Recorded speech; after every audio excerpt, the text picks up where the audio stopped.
Yes start. अर्थव्यवस्था उत्पादन, वितरण और खपत की एक सामाजिक व्यवस्था है जो किसी देश या क्षेत्र विशेष में अर्थव्यवस्था का गतिशील आईना भी होती है। इस शब्द की सबसे प्राचीन कसौटी कौटिल्य के अर्थशास्त्र में देख सकते हैं। इसी आर्थिक गतिशीलता को बनाए रखने के लिए सरकारें नए कदम भी उठाती है और नए आयामों की खोज में लगी रहती है। हालांकि विनिवेश और निजीकरण जैसे शब्द भारतीय शासन पद्धति में नए नहीं हैं, पर इन्हें नूतन तरीके से प्रसार देने का प्रयास जारी है। अर्थव्यवस्था के समक्ष उत्पन्न चुनौतियों को देखते हुए सरकार विनिवेश और निजीकरण को तेजी से आजमा रही है।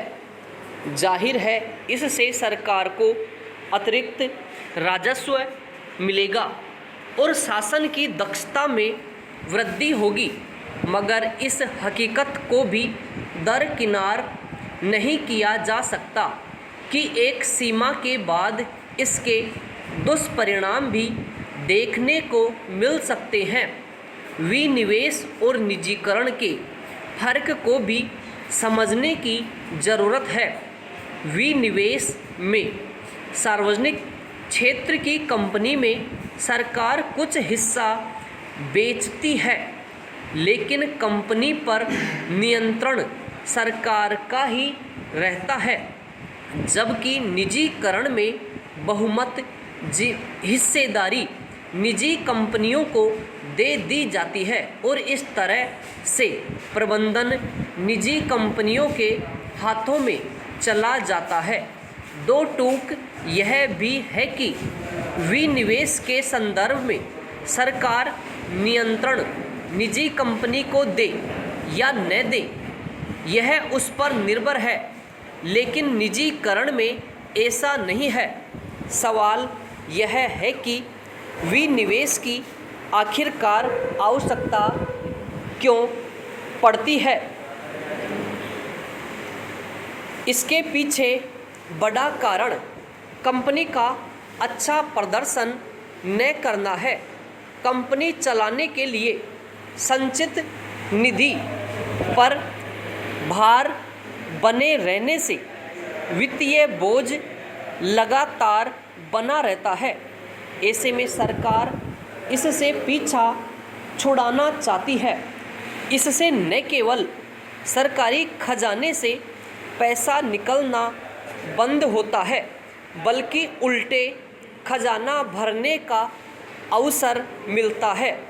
लेकिन 3 दशक की पड़ताल यह बताती है कि कुछ वित्त वर्ष को अपवाद स्वरूप छोड़ दें तो विनिवेश से उगाही का लक्ष्य कभी हासिल नहीं हो पाया।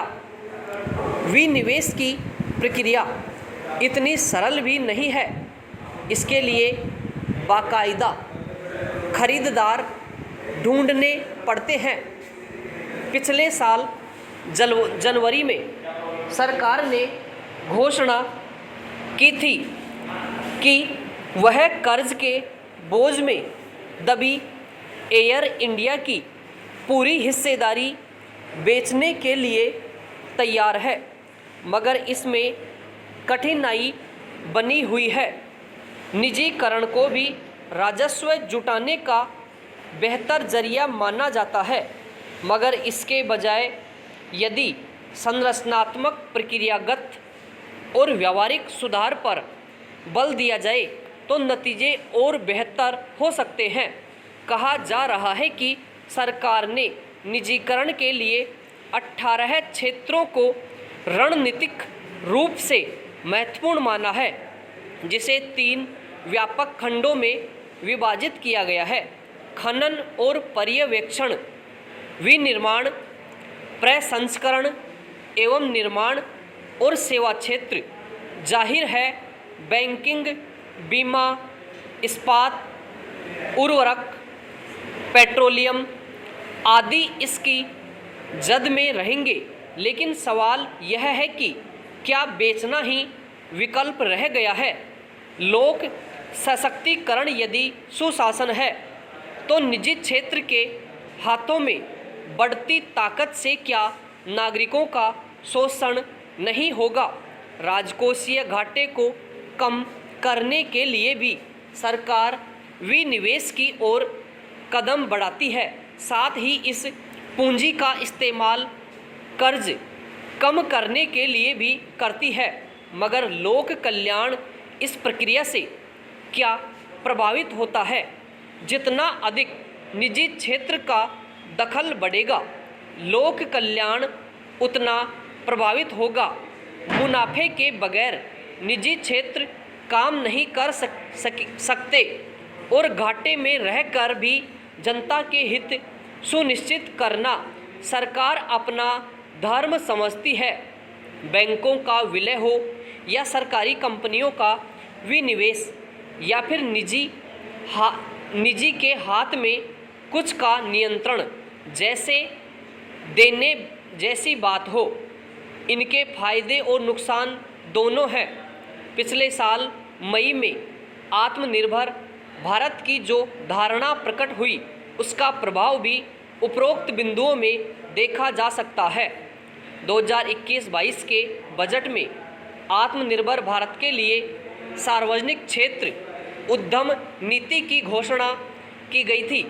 इसके तहत रणनीतिक क्षेत्र PSU के जरिए सरकार की मौजूदगी बहुत कम हो जाएगी और गैर रणनीतिक क्षेत्रों में PSU का निजीकरण होगा या उन्हें बंद कर दिया जाएगा।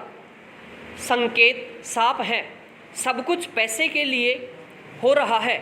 जाहिर है पैसे से विकास होगा, लेकिन क्या विनिवेश और निजीकरण व्यापक रूप से कोई चुनौती तो नहीं खड़ी कर रहे हैं जिसका असर आने वाले दिनों पर पड़े?